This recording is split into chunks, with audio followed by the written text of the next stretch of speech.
Good morning.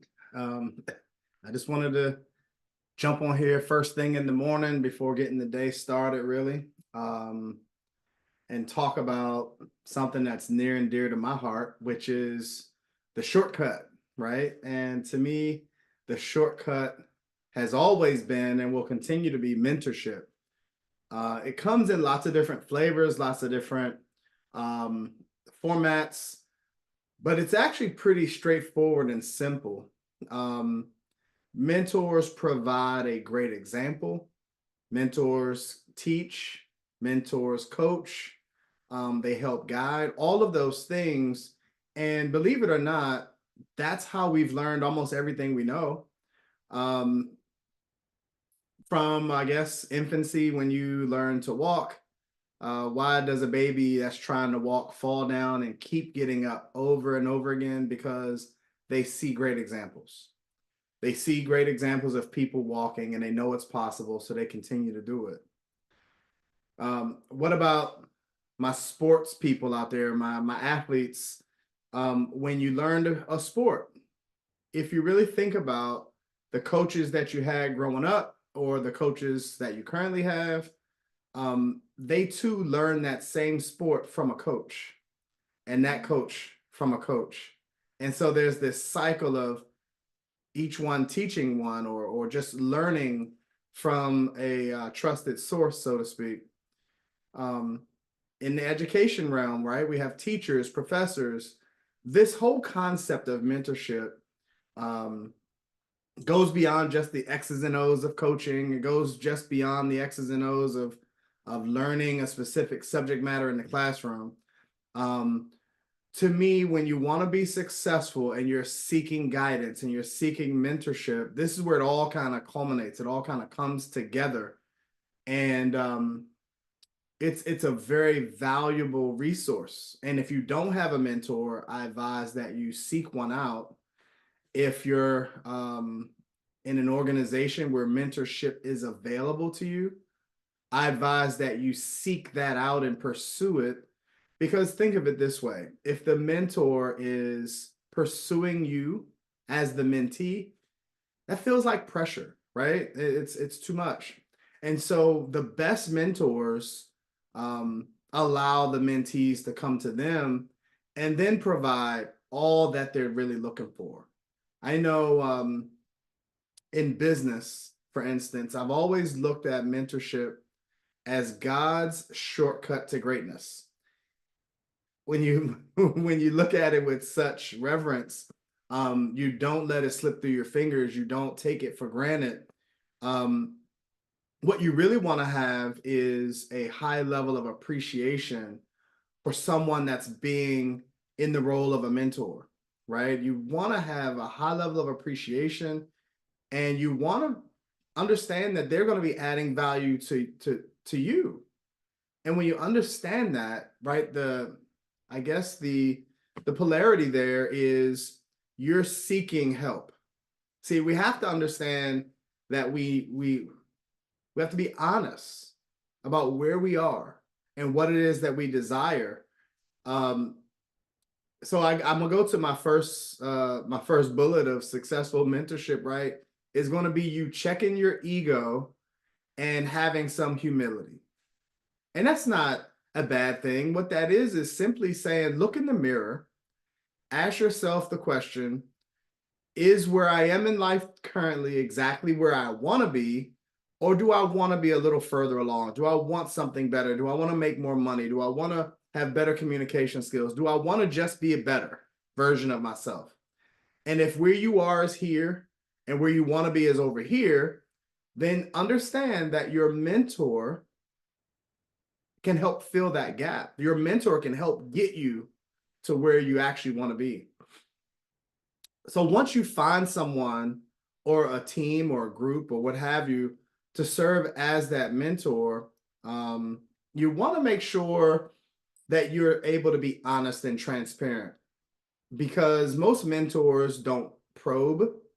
They want data from you, they want information from you so that they can provide the best possible or provide the best possible resource or resources to you. What do I mean by being transparent? Let's go back to sports, right? Easy example.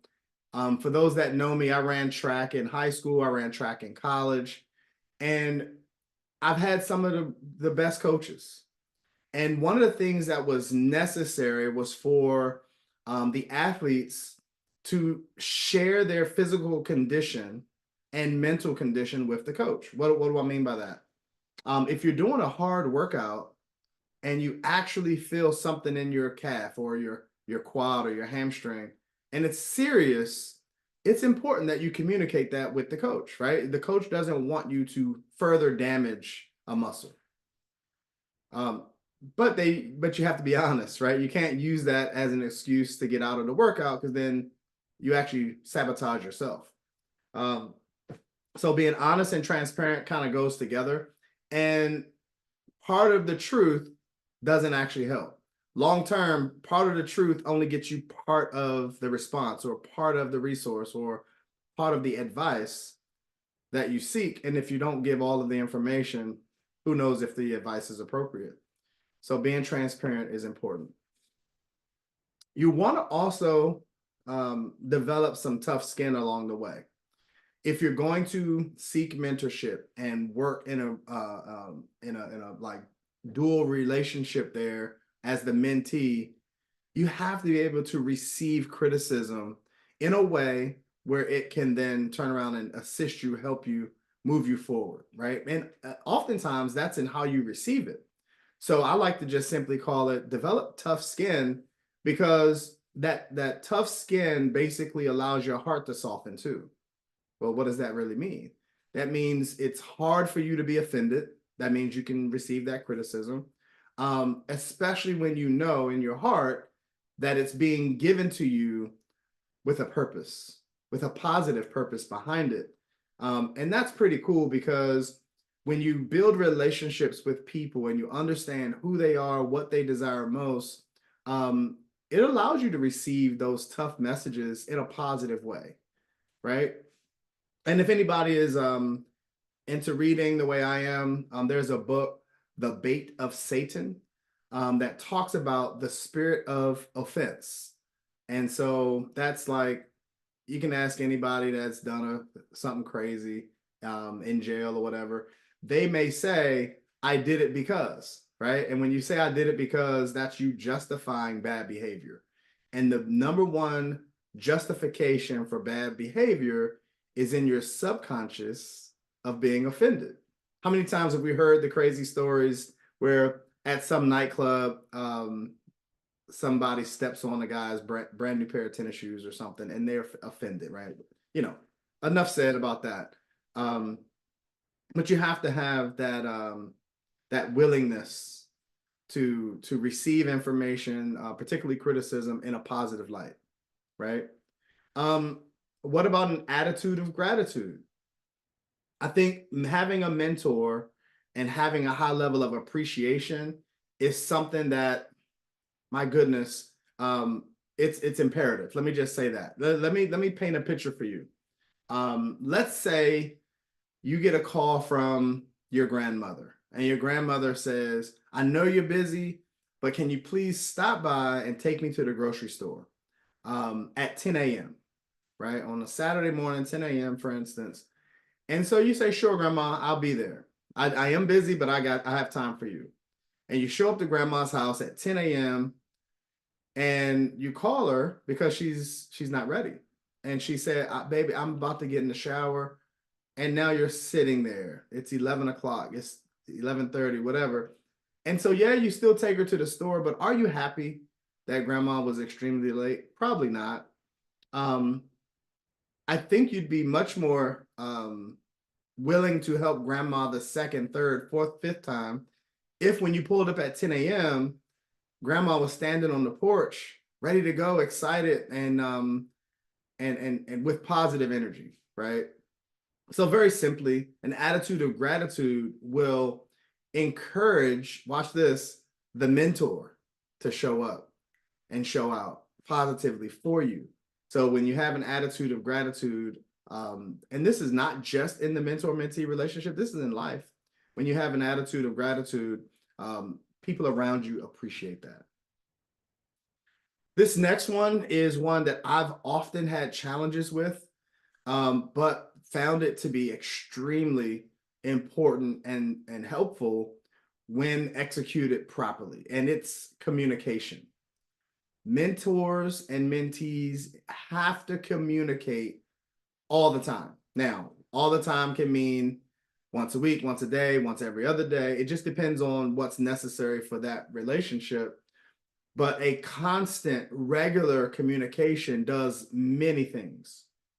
The obvious is it allows you to course correct right away. So I liken that to a GPS. Mentorship is kind of like using a GPS anyway. Think about it. The first thing you have to let the GPS know is where you are. Well, the GPS uses the satellite, it knows where you are, and now it needs some input from you where you want to go. Well, your mentor needs that too, right? Your mentor needs to know where you are, where you want to go. And then there's this roadmap that can be created by the mentor to help you understand this is how we're going to get there. They may set milestones along the way saying, hey, I understand what you want. You're here. You want to be here. We're going to hit these milestones along the way. So your course has been charted for you. But that GPS example, lock in on this, it requires constant communication. It may be that communication allows you to say, hey, save 4 minutes by taking an alternate route. Yes or no, right? Well, if you're not pinging the satellite, if you're not communicating with your mentor, you don't get that information. You don't get that option of improvement. You don't get that option to get there faster. What about when you make a left-hand turn when the mentor said make a right-hand turn? And it may not be on purpose. It may have been an accident. But when you do that, if you're still in constant communication, what happens? Rerouting, right? There's a constant reminder of where you need to go and when, if you're staying in constant communication. And the easy example, like I started with, is if you think about it this way, if it's long periods of time between communication and you did make that wrong turn, you could be way off course by the time you are notify the mentor and they tell you, oh, you made the wrong turn, buddy. So again, communication, vital, very, very important. And then the last thing in any mentor-mentee relationship is the verb, is the follow through, is the doing what the mentor recommends. Whatever that means. I don't know if you're being told to read books. I don't know if you're being told to attend seminars. I don't know if you're being told to work on this or work on that. But here's the reality: whatever your mentor has been teaching you or asking you to do, now the rubber meets the road, right? It's time for you to put up or shut up, or as my grandmother used to say, piss or get off the pot, because follow through is everything. Follow through is king. Doing what your mentor suggests is the difference maker, because that's how mentors teach. You cannot steer a parked car. Mentors need the activity of the mentee so that they can see what their strengths are, what their weaknesses are, where opportunity lies, where we can work on these things to get to the next milestone, which overall gets us to the goal. So that's it. I just wanted to share this morning, sitting here in the spot. And so that's it for today. I'll come back and actually I may talk about something else a little later. See ya.